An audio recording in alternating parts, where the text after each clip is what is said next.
Police అధికారులు నాకు చెప్పలేదు, నన్ను పిలవలేదు, నేను చెప్తే వెళ్ళిపోయేటోడిని. ఎందుకు చెప్తారు నీకు? నువ్వు తీసిమార్ఖానువా? నువ్వు మామూలు పౌరుడివి, నువ్వు you are a common citizen. నీకు సిటిజన్షిప్ ఇక్కడ ఉందో లేదో కూడా తెలియదు. నీ ఆధార్ కార్డు ఎక్కడుందో మాకు తెలియదు. ఫస్ట్ ఆంధ్రాలో ఉందా, తెలంగాణలో ఉందా? ముందు అది డిక్లేర్ చేయి మాకు. ఏంటి ఈ వ్యవస్థ ఏంది? నువ్వు చేసే కథ ఏంది? మా యొక్క అసెంబ్లీ సమావేశాలు నడుస్తున్నాయి, అక్కడ బ్రహ్మాండమైనటువంటి పైసలు, ప్రజల పైసలతో చర్చలు నడుస్తున్నాయి. నీ రామాయణమేంద్రా బాబు మాది ఇక్కడ? ఇది ఏంటిది? ఇక్కడ గంట సమయం, it is a valuable time. ఒక నిమిషానికి 2 లక్షలు 3 లక్షలు ఖర్చు అవుతాయి. గంట సమయం పోయింది మా అసెంబ్లీ. ఏమంటావు? అసలు నీ గురించి మేమెందుకు ఇక్కడ బాధపడాలి?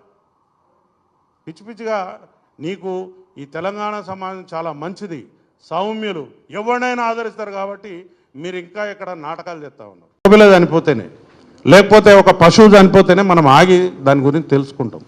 నీ కళ్ళ ముందు ఇంత వ్యవస్థ జరిగి 2 మనుషులు శవాల్లాగా పడిపోయి ఉంటే మీరు ఎట్లా వెళ్ళిపోతారు? సామాజిక బాధ్యత మీకుందా? సామాజిక స్పృహ మీకున్నదా?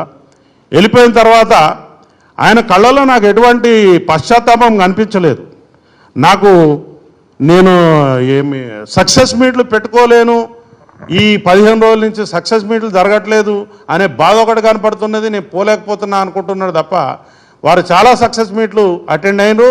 అదేవిధంగా వాళ్ళ ఇంటిని ఒక కళ్యాణ మండపం, ఒక విలాసవంతమైనటువంటి ఇది చేసి వచ్చేవాళ్ళు పోయేవాళ్ళు చాలామందితో ఆయన చాలా హ్యాపీగా గడుపుతూ ఉన్నారు. మరి సమాజం, ఈ చట్టం, ఈ రాజ్యం ఏం చెప్తుందండి? ఎవరైతే బాధితులు ఉంటారో వాళ్ళ పక్షాన చట్టం మాట్లాడుతుంది, మనం మాట్లాడాలి. నువ్వు బాధితుడివా? ఏ విధంగా బాధితుడివి? పైసలు సంపాదించుకుంటే లెక్కలు చూసుకుంటా ఉంటివి. నీకు అవకాశం కుదిరినప్పుడు, లేకపోతే నీ మీద ఎవరన్నా ఏదన్నా అన్నప్పుడు ఒక ప్రెస్ మీట్ పెట్టి ఒక బట్టగాల్చి మీద పడేసి వెళ్ళిపోతున్నావు. నిన్న మీరు ఏం చేశారు? పోలీస్ ఆఫీసర్స్ నాకు చెప్పలేదు అన్నారు. పోలీస్ ఆఫీసర్స్ చెప్పలేదు, నేను వెనక పంపిస్తే పోతావా?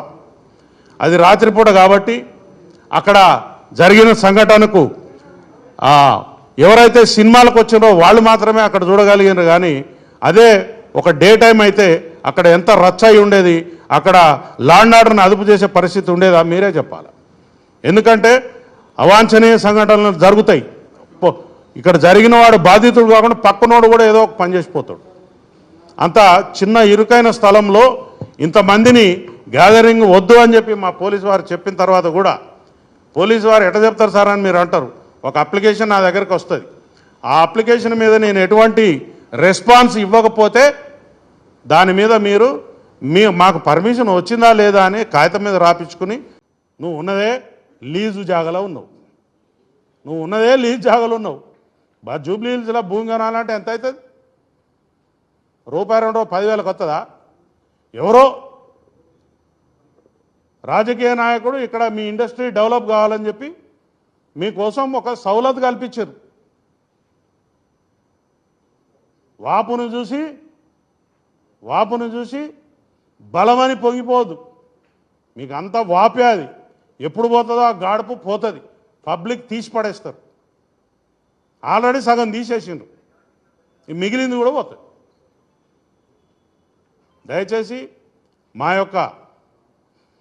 మా కుటుంబాల నుంచి ప్రతినిధిగా నేను మాట్లాడుతున్నా. పోలీసు వారిని కించపరిచేలాగా కానీ, అవమానించేలాగా కానీ, లేకపోతే బెదిరించేలాగా కానీ ఎవరైనా ప్రవర్తన చేస్తే మాత్రం అది మీ బొంద మీరే దవ్వుకున్నట్టు అవుతుంది. ఈసారి నుంచి ఉపేక్షించేది లేదు. చట్టపరంగా ముంగడిపోతాం, న్యాయపరంగా ముంగడిపోతాం. ప్రజలలో కూడా తీసుకుపోయి మీ బట్టలు కూడా తీపిస్తాం. పబ్లిక్లో కూడా పోయి ఊరూరికి మీటింగులు పెట్టి మీ బట్టలు కూడా తీపిస్తాం. Be careful.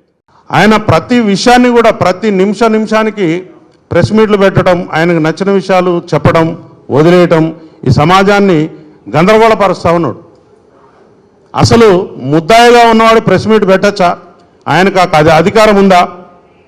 ఆయన వారి యొక్క అభిప్రాయాలను ప్రజల్లో చెప్పచ్చా? ఆయన రిమాండ్ ఖైదీ, ఆయనకు ఇంటర్మ్ బెయిల్ అయితే వచ్చింది. కానీ ప్రెస్ మీట్ పెట్టే అధికారం ఆయనకు ఉన్నదో లేదో నాకు తెలియదు, వారే చెప్పాలి. మరి ఇంకో విషయం కూడా చెప్పారు నిన్న. ఏం చెప్తా ఉన్నాడు, మీలాంటి ఒక మిత్రుడు ఆయనను ప్రశ్న అడిగితే ఆ విషయాలు చెప్పకూడదండి, నేను కొంత అమౌంట్ ఇస్తున్నా, మా సుకుమార్ గారు ఇస్తున్నారు, ఇంకొకరు ఇస్తున్నారు, దాన్ని ట్రస్ట్ పెట్టి మేము వేరే రకంగా దాన్ని ప్లాన్ చేస్తున్నామని చెప్పినాడు ఆయన. ఆ విషయం చెప్తే ఏమవుతుంది, ఆయన కేసులో ముద్దాయి, ఆయన ముద్దాయి ఎవరైతే బాధితులు ఉంటారో వాళ్లకు ఇండైరెక్ట్గా బ్రైబ్స్ ఇవ్వడం కిందకి వస్తుంది. అది అసలు ఈ విషయాలన్నిటి కూడా కోర్టు వారి దృష్టికి తీసుకుపోయి ఆయన బెయిల్ క్యాన్సిల్ అయిపోవాల్సిన అవసరం ఎంతైనా ఉన్నది. ఎందుకంటే చట్టవిరుద్ధంగా ఆయన ప్రెస్ మీట్లు పెట్టడం, ప్రజలను గందరగోళం చేయటం, లేకపోతే ఒక డిపార్ట్మెంట్ మీద మాకెవరు మంచిగానే ఉన్నారని చెప్పుకుంటూ కూడా బండలు ఇసిరేయడం అనేది మంచి పద్ధతి కాదు. మీరు చూసారు, ఏ పోలీస్ ఆఫీసర్ కూడా నన్ను సంప్రదించలేదు, చేతులొప్పమని చెప్పారని చెప్పారు. ఆయన కాన్వాయ్ దగ్గర ఎవరైనా పోలీస్ ఆఫీసర్ మీకు కనిపించినారా? ఎంతో దూరంగా ఉన్నారు, 2 మీటర్లు 3 మీటర్లు దూరం ఉన్నారు. ఆ వెహికల్ దగ్గర ఎవరైనా కనిపించారా? చాలా మీడియాలో చాలా క్లిప్స్ వచ్చినాయి. ఆయన అక్కడ ఏం జరిగిందో అనే విషయాన్ని పక్కకు పెడితే ఆయన ఒక బాధ్యత గల పౌరుడిగా ప్రవర్తించలేదు అనే విషయాన్ని నేను చెప్పగలుగుతా. ఎందుకంటే ప్రాథమిక హక్కులు ఎంతైతే కఠినంగా మనం అమలుపరచాలని కోరుకుంటామో ఆయన యొక్క విధులు కూడా ఉంటాయి. ఒక మనిషి బాధ్యతలు, విధులు ఉంటాయి. లేమ్యాన్, చదువురాని వాడు, ఆయన ప్రతి విషయాన్ని కూడా ప్రతి నిమిషానికి ప్రెస్ మీట్లు పెట్టడం, ఆయనకు నచ్చిన విషయాలు చెప్పడం, వదిలేయటం, ఈ సమాజాన్ని గందరగోళపరుస్తూ ఉన్నాడు. అసలు ముద్దాయిగా ఉన్నవాడు ప్రెస్ మీట్ పెట్టచ్చా? ఆయనకు అది అధికారం ఉందా? ఆయన వారి యొక్క అభిప్రాయాలను ప్రజల్లో చెప్పొచ్చా? ఆయన రిమాండ్ ఖైదీ, ఆయనకు ఇంటర్మ్ బెయిల్ అయితే వచ్చింది, కానీ ప్రెస్ మీట్ పెట్టే అధికారం ఆయనకు ఉన్నదో లేదో నాకు తెలియదు, వారే చెప్పాలి. మరి ఇంకో విషయం కూడా చెప్పారు నిన్న. ఏం చెప్తా ఉన్నాడు, మీలాంటి ఒక మిత్రుడు ఆయనను ప్రశ్న అడిగితే ఆ విషయాలు చెప్పకూడదండి, నేను కొంత అమౌంట్ ఇస్తున్నా, మా సుకుమార్ గారు ఇస్తున్నారు, ఇంకొకరు ఇస్తున్నారు, దాన్ని ట్రస్ట్ పెట్టి మేము వేరే రకంగా దాన్ని ప్లాన్ చేస్తున్నామని చెప్పినాడు ఆయన. ఆ విషయం చెప్తే ఏమవుతుంది, ఆయన కేసులో ముద్దాయి, ఆయన ముద్దాయి ఎవరైతే బాధితులు ఉంటారో వాళ్లకు ఇండైరెక్ట్గా బ్రైబ్స్ ఇవ్వడం కిందకి వస్తుంది. అది అసలు ఈ విషయాలన్నిటి కూడా కోర్టు వారి దృష్టికి తీసుకుపోయి ఆయన బెయిల్ క్యాన్సిల్ అయిపోవాల్సిన అవసరం ఎంతైనా ఉన్నది. ఎందుకంటే చట్టవిరుద్ధంగా ఆయన ప్రెస్ మీట్లు పెట్టడం, ప్రజలను గందరగోళం చేయటం, లేకపోతే ఒక డిపార్ట్మెంట్ మీద మాకెవరు మంచిగానే ఉన్నారని చెప్పుకుంటూ కూడా బండలు ఇసిరేయడం అనేది మంచి పద్ధతి కాదు. మీరు చూసారు, ఏ పోలీస్ ఆఫీసర్ కూడా నన్ను సంప్రదించలేదు, చేతులొప్పమని చెప్పారని చెప్పారు. ఆయన కాన్వాయ్ దగ్గర ఎవరైనా పోలీస్ ఆఫీసర్ మీకు కనిపించినారా? ఎంతో దూరంగా ఉన్నారు, 2 మీటర్లు 3 మీటర్లు దూరం ఉన్నారు. ఆ వెహికల్ దగ్గర ఎవరైనా కనిపించారా? చాలా మీడియాలో చాలా క్లిప్స్ వచ్చినాయి. ఆయన అక్కడ ఏం జరిగిందో అనే విషయాన్ని పక్కకు పెడితే ఆయన ఒక బాధ్యత గల పౌరుడిగా ప్రవర్తించలేదు అనే విషయాన్ని నేను చెప్పగలుగుతా. ఎందుకంటే ప్రాథమిక హక్కులు ఎంతైతే కఠినంగా మనం అమలుపరచాలని కోరుకుంటామో ఆయన యొక్క విధులు కూడా ఉంటాయి. ఒక మనిషి బాధ్యతలు, విధులు ఉంటాయి.